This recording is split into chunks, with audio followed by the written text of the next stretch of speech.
Peregrinos. La mirada interior desde el Camino de Santiago.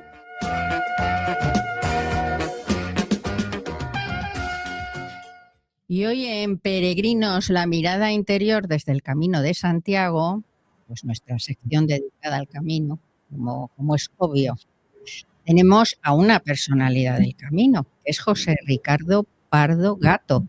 Él nos habla desde La Coruña. ¿No, Ricardo, estás en La Coruña? Efectivamente, en La Coruña. ¿Me escuchas bien, Mari Carmen? Te escucho perfectamente. Pues nada, hoy estás en una ciudad maravillosa con un emplazamiento único, ¿verdad? Pues sí, la verdad es que Galicia entera es una maravilla en ese sentido. Casi como embajador de Galicia podría decir que es un lugar como Madrid, que son todo de acogida. Pues en Galicia hemos sido emigrantes y somos acogedores, y yo creo que tenemos una de las mejores orografías, si no la mejor, de todo el territorio peninsular. Las rías son una auténtica maravilla. Han servido de cobijo para temas bélicos durante la historia, pero también como lugar absolutamente de disfrute de la gente toda la que viene, con lo cual estaréis invitados todos a venir a Galicia, y más en el próximo Año Santo, que el próximo Año Santo es el próximo año, en 2027, el Año Santo Xacobeo. Porque... No, bueno, el próximo año, por supuesto que estaremos allí y contaremos contigo, eso está clarísimo, ya lo prepararemos. Pero bueno, hay que decir, para que los oyentes se den cuenta de quién eres, que eres jurista, académico, escritor, miembro de la Academia Jacobea y de la Academia de Jurisprudencia y Legislación. O sea, además de jurista y, bueno, peregrino, un magnífico y intenso peregrino de las rutas, porque has recorrido varias jacobeas, pues eres un apasionado del derecho también. O sea, compartimos esas dos pasiones, tú y yo, el derecho y el Camino de Santiago. Y esas dos pasiones las uniste en tu tesis doctoral, que es el Camino de Santiago a la luz de la historia y del derecho. Ahí uniste esas dos pasiones, y lo que también yo creo que es objetivo de todos los juristas que se precian, ¿no? De hacer ver a toda la gente, no todo el mundo es consciente o no quiere ser consciente de esa presencia del derecho en todos los actos de la vida. Y claro, por supuesto, también en el camino. ¿Qué puedes explicar un poquito, pues, para la gente que no sabe, pues esa relación del derecho con el camino? El camino fue uno de los elementos o el elemento vertebrador de Europa en la Edad Media. Algo clave para, digamos, para nuestra identidad, para nuestra tradición. Eso es el camino, no seríamos los mismos sin el camino. Y claro, está unido al derecho, pero explícalo tú para que la gente sea consciente, porque yo no sé por qué, pero vivimos tiempos en los que el derecho pues experimenta como un rechazo. La gente parece que no quiere saber nada del derecho. Prima la autonomía de la voluntad, pero claro, no puede primar sobre todo. Tiene que haber unas normas.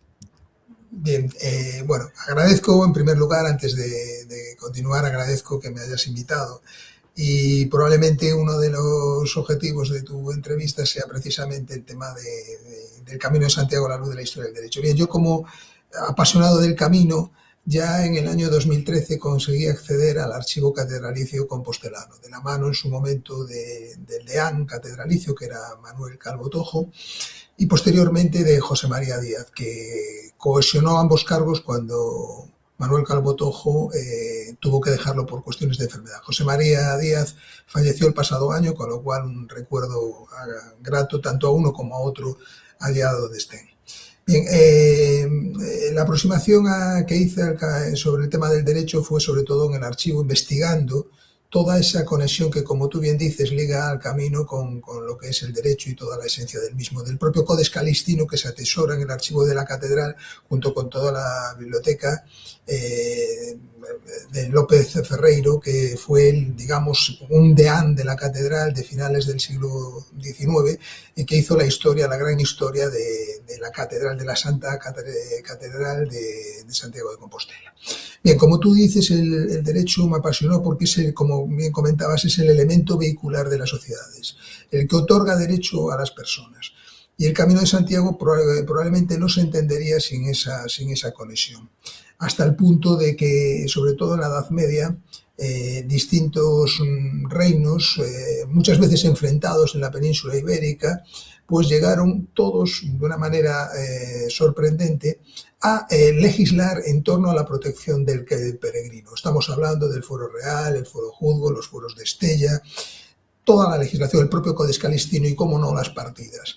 Es decir, reinos que estaban enfrentados y, sin embargo, tuvieron la delicadeza de introducir lo que ya llamo la semilla de solidaridad, de tanta solidaridad que se habla hoy en día. Precisamente, desde mi punto de vista, vino al hilo de lo del camino. Cogimos todo lo que fue la experiencia de los principios filosóficos griegos, la primera gran civilización occidental, el derecho romano a través del digesto, que era una compilación de la jurisprudencia y legislación romana, y la legislación española, la legislación peninsular del momento, no era española aún, no la podemos considerar España, legisló cada uno de sus reinos. Sin embargo, todos ellos introdujeron, como digo, esa semilla de solidaridad en torno al peregrino, de protección específica a la figura del peregrino.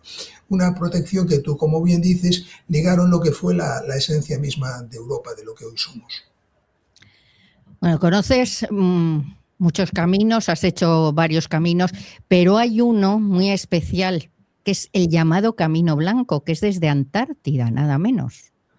Y ese lo has hecho. Ahí te encontraste, sí. Pues mira, yo aquí a mi izquierda está Francisco Vela, que él ha contado aquí la historia del San Telmo, que tú estuviste allí, sí. Donde está el San Telmo, ¿no? Bueno, están allí los restos. Ese camino que yo creo que poca gente sabe que existe, ¿no? El Camino Blanco. Porque el otro camino olvidado, ese de la montaña palentina es más conocido, no tanto, pero bueno, pero el Camino Blanco. Hay que partir de una yo creo que hay que partir de una premisa. Lo dijo el propio arzobispo de Santiago en su discurso de ingreso en la Academia Sacobea, estaba yo presente. Yo es algo que yo ya creía en su momento, en esa idea, y él realmente ahí lo expresó de viva voz y lo dejó por escrito. Nacemos peregrinos y morimos peregrinos, y nos movemos como peregrinos por el camino de la vida. Es decir, aunque pensemos que hay un lugar preconfigurado, el único camino que tiene un lugar preconfigurado de origen es el camino primitivo, el camino de Asturias. Es decir, ¿por qué? Bueno, porque Alfonso II el Casto fue a comprobar la suma noticia del descubrimiento del sepulcro del apóstol. Digamos que se considera como primer camino de peregrinación, aunque realmente el primer camino, porque eso fue una constatación del hecho del descubrimiento, que fue en el año 813, pero realmente el primer camino fue atribuido a Godescalco, que bueno, era un monje francés que lo hizo en el 950-951. Pero para que os hagáis una idea, el propio al quien se le atribuye el Codex Calistino, Aimeri Picot, dejó escrito la enorme, digamos, diferencia de lugares de los que procedían los peregrinos. Estamos hablando en la Edad Media. Os voy a poner solo un ejemplo, porque es una letanía larguísima, pero para que os hagáis una idea, simplemente diré 3 o 4 líneas. Él dice así: francos, normandos, escoceses, irlandeses, galos teutones, íberos, gascones, bávaros, los impíos navarros, vascos, godos, provenzales, garascos, loreneses, gautos, ingleses, bretones, de Cornualles, flamencos, frisones, salobres, italianos, de Apulia, poitivenos, aquitanios, griegos, etcétera, etcétera. Me cansaría, me agotaría, hasta que llega al final cuando dice que, bueno, que todos ellos van hacia él en caravanas y falanges cumpliendo sus votos al Señor. ¿Qué quiero decir con esto? Que ya pensamos que hemos descubierto la pólvora, pero ya en la Edad Media, en pleno siglo XII, en el siglo de la explosión jacobea, la distinta peregrinación era increíble, ¿no? Se ramificaba luego en los 7 caminos de aproximación a Galicia, pero la distinta procedencia era enorme. Por tanto, viene ahí al hilo de los, digamos, entre comillas, exóticos caminos de Santiago que tú comentabas. El camino olvidado es un camino reconocido, exactamente reconocido, es el camino del norte, que luego por la montaña palentina se adentra y se confluye en el camino francés. Pero, por ejemplo, hay un camino, el escocés, que parte de Irlanda, donde la propia Academia de Xacobea y la propia Xunta de Galicia impuso una montueira, un mojón del camino hace 2 años en Irlanda. Hay caminos como el que se aprobó hace poco en Miami. Yo estoy potenciando el camino desde Puerto Rico, de un primer congreso que tuve la oportunidad del primer Congreso Puerto Rico-España que se celebró el pasado año, y como tú bien dices, hay otros caminos como el de la Antártida. El de la Antártida, ¿por qué hice yo el camino? Un buen día no me levanté por la mañana y dije, tengo que ir a la Antártida. No, no fue así. Hay que conectar 2 temas. Uno, la primera es mis estudios sobre el Camino de Santiago, que a la postre fue la tesis doctoral que comentas y muchos otros artículos que fui publicando. En segundo lugar, que hice para el Ministerio de Defensa 2 libros sobre las campañas antárticas. ¿Qué es eso? Sobre la logística que el ejército desempeña en la Antártida, porque hay 2 bases españolas en la Antártida. La base Juan Carlos I en la isla Livingstone y la base Gabriel de Castilla en la isla Decepción. Hay que poner en contextualizar eso para que los oyentes sepan a qué nos referimos como el Camino Blanco. Pues bien, en la isla Decepción, que es un volcán activo, tú entras en un cráter de un volcán activo, inundado, que colapsó por uno de sus lados. Pues bien, allí hay una base antártica que, por las dificultades de la orografía y del clima, el ejército de tierra presta labor. Pues bien, en 2018, un comandante que era de la Brigada Galicia 7, de la Brilat, pues como buen gallego, pues se le ocurrió realizar el camino desde el Esperi, desde el buque oceanográfico Esperes de la Armada. Llegaron a Ushuaia y todo por la parte, digamos, este de América del Sur, volvieron a España luego en el propio buque y luego lo acabaron por la vía del Salnés. Ahí, digamos, inició lo que fue el Camino Blanco, el Camino Antártico desde la Antártida, que luego después hubo un reconocimiento institucional de ese camino. Pues bien, pasada la pandemia que nos asoló a toda la humanidad, pues me vi en la necesidad, yo como militar, porque también soy capitán en la reserva, podía haber ido, pero claro, cuando vas a la Antártida allí tienes que estar 4 meses, o sea, son bases temporales que se abren en el verano austral.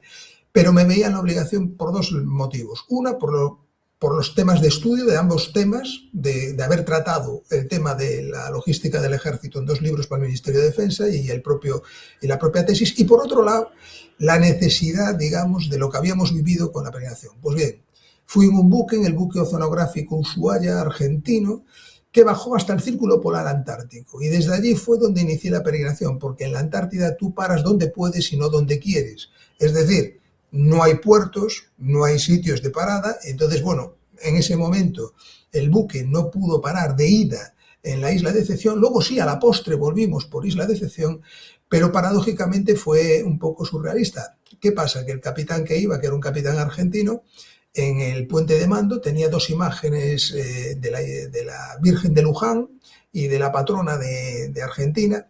Entonces, bueno, a falta de clérigo a bordo pensé, me puede sellar la Compostela en el punto más al sur al que bajábamos, que era más allá del Círculo Polar Antártico, concretamente en Continente, que llegamos al continente. Y desde ahí hice el Camino de Santiago, como bien comentas. Cuando llegamos a Ushuaia, lo hice de 40 y pico kilómetros entre las 3 iglesias católicas que hay en Ushuaia, luego en Argentina, con la presidenta de la Asociación de Amigos del Camino de Santiago Argentino, posteriormente ya llegando a España y, bueno, culminándolo después llegando a la Catedral de Santiago. La verdad fue una experiencia increíble que no es para todo el mundo por la dificultad, porque tú a veces igual vas allá y no puedes ni poner un pie, ¿no? Por la climatología, ¿no? por lo brusca pensemos que hay que cruzar el mar más peligroso del planeta, el mar de Oces, que precisamente partió de A Coruña. Hablando de Coruña, el año pasado, en la expedición de Loaísa, la segunda vuelta al mundo,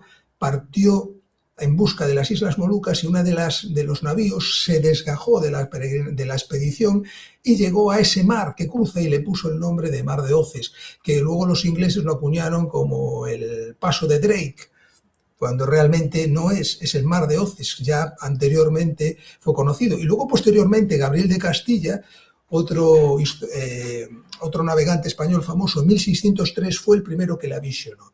Por tanto, ahí dejamos la cuña española también en ese sentido. Sí, siempre nos pasa lo mismo, ¿no? Nos roban los descubrimientos.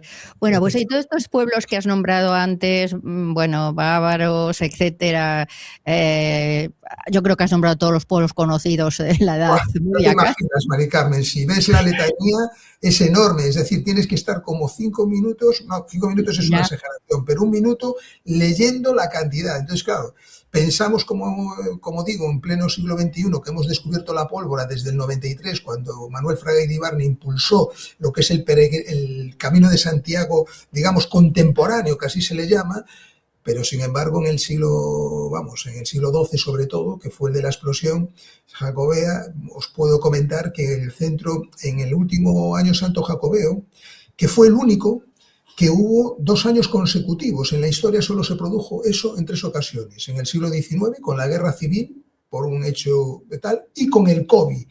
Pues bien, el Centro de Estudios Parisino computó el peregrinaje en algunos años del siglo XII y llegó a computar hasta 150.000 peregrinos. Imaginémonos lo que era eso en la Edad Media, ¿eh? Ahora que estamos llegando al 500.000, claro, 500.000 de Compostelas. Hay más de 500.000, ya se han pasado más de 500.000.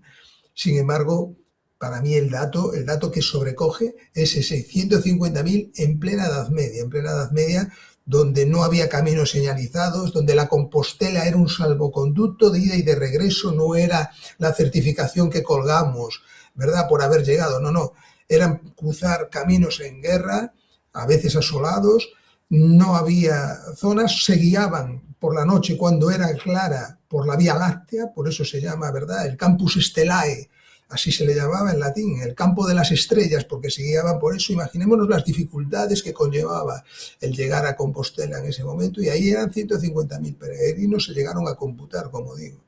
¿y qué les movía a esos peregrinos, a ese gentío para aquel momento? ¿Qué les movía para Ahí adentrarse en lo desconocido sin saber si iban a volver? Porque era así, la eran realidad. peregrinaciones que a veces duraban meses, cuando no años, ¿eh? Muchos de los peregrinos perecían en el viaje. Los monasterios y los hospedajes servían a veces de hospitales. Entonces, claro, ellos se enfrentaban, como bien dices, pues a lo ignoto, a lo que no sé, a lo desconocido prácticamente en muchos de los casos, ¿no? Solo el Codex Calistino, desde que se publicó, sirvió de guía. Es la primera guía, digamos, espiritual de la historia, en el sentido de que se hace casi una guía casi turística, entre comillas. El libro cuarto lo describe de esa manera, ¿no? El libro quinto es el libro de Turpin. Bueno, pues ahí hay que decir que los motivos de peregrinación eran muy variopintos.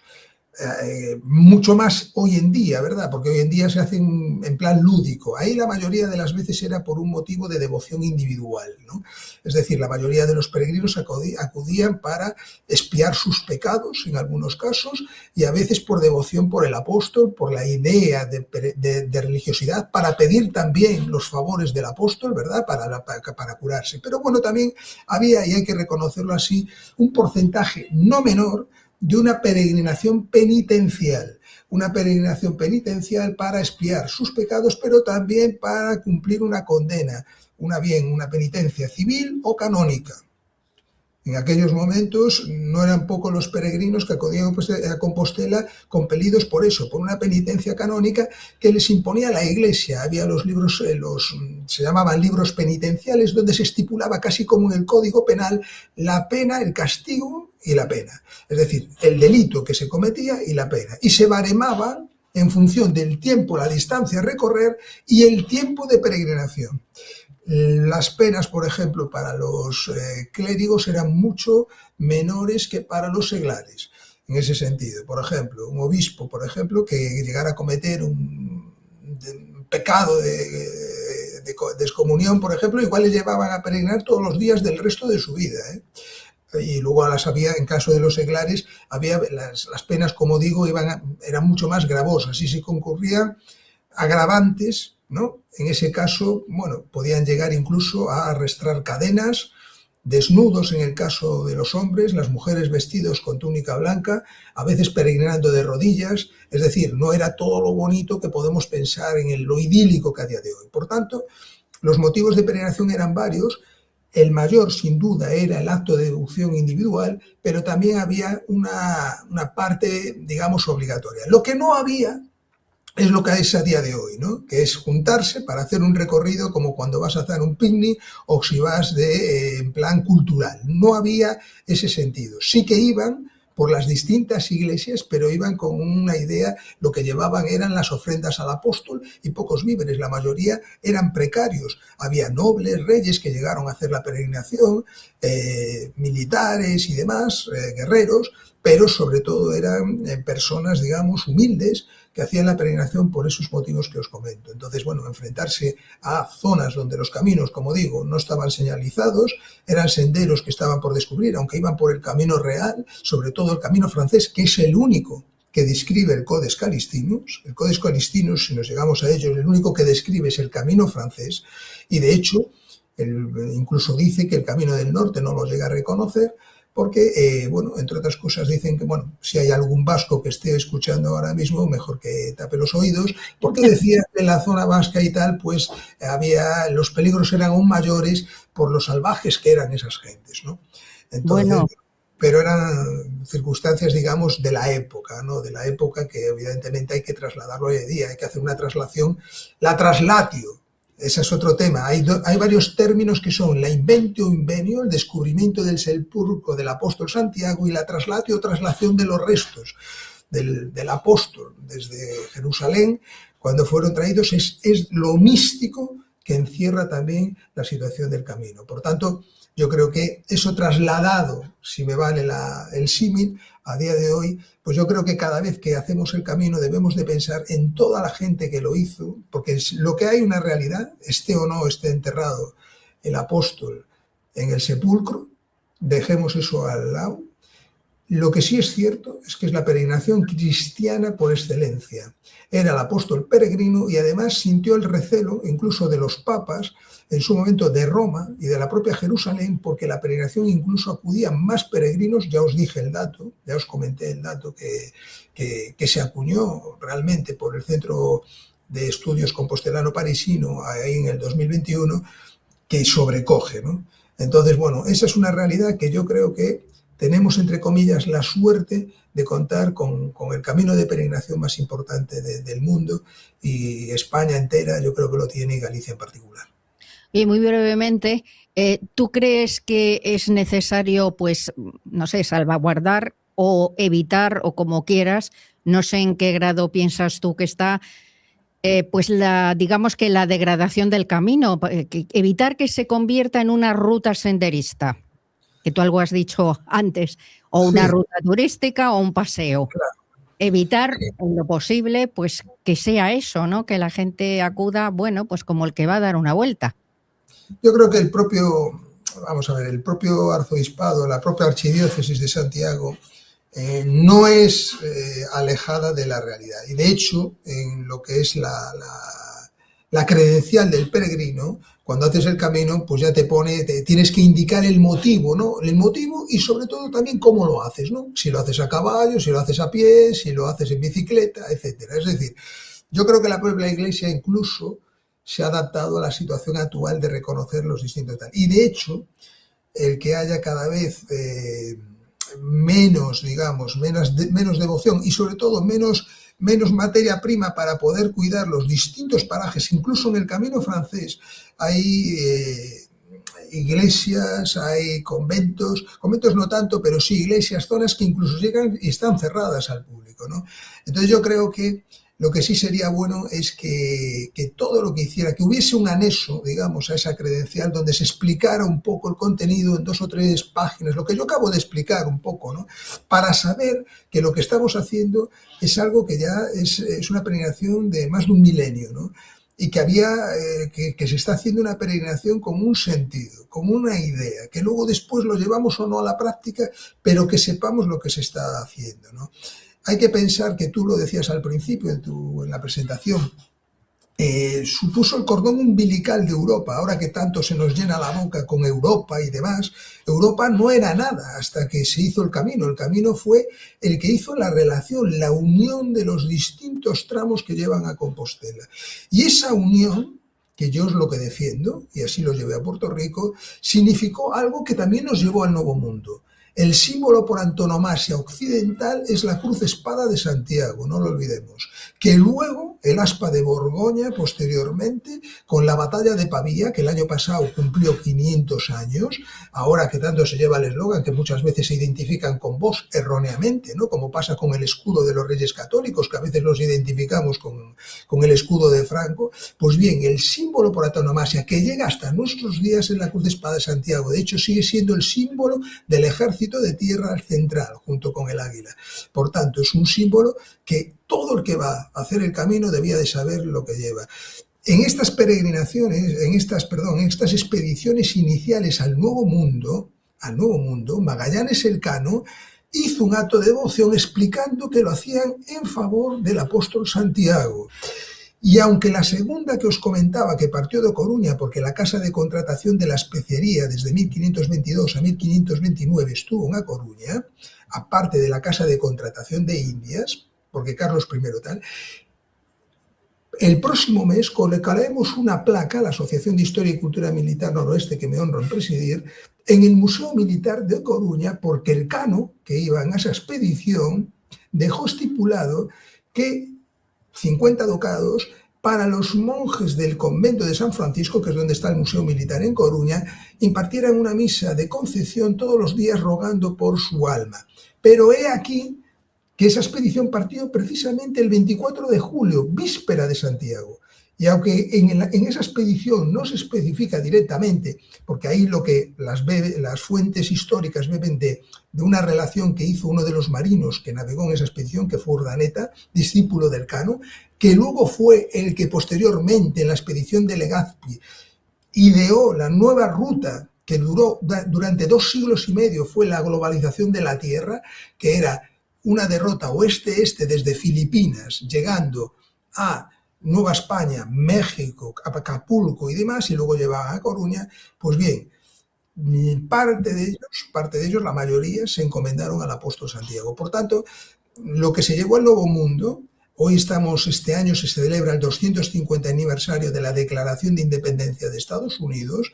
Pues bien, toda esa aportación española se debe en gran medida al apóstol Santiago. Pues Ricardo, ha sido un placer y hemos aprendido muchísimo, te requeriremos más veces y también para que nos cuentes todas esas cosas que haces en Puerto Rico, en fin, en tantas cosas. Así ahora, es que aquí tienes tu micrófono. Bueno, pues muchas gracias, Mari Carmen, por darme voz en tu programa y nada, agradecer también a la emisora. Y bueno, siento igual fue un poco demasiado explicativo, ¿no? Pero no, bueno, yo creo que son explicaciones necesarias. Pues muchas gracias, muchas gracias. Y bueno, oye, que hay que preparar el Año Santo 2027 del año que viene y ya pues, bueno, enseguida llega, parece que es un año y pico, pero bueno, nos vamos, ya verás como antes de lo que pensamos estamos ya planeando, bueno, que estamos metidos ya en el Año Santo, o sea, eso es así. Y en esa preparación pues nos tienes tú que ilustrar y ayudar. Y luego terminaremos desde luego en Santiago, eso está clarísimo. Bueno, pues nada, cuenta conmigo, ya te lo comenté en persona en Madrid. Sí, así que organizaremos alguna cosilla.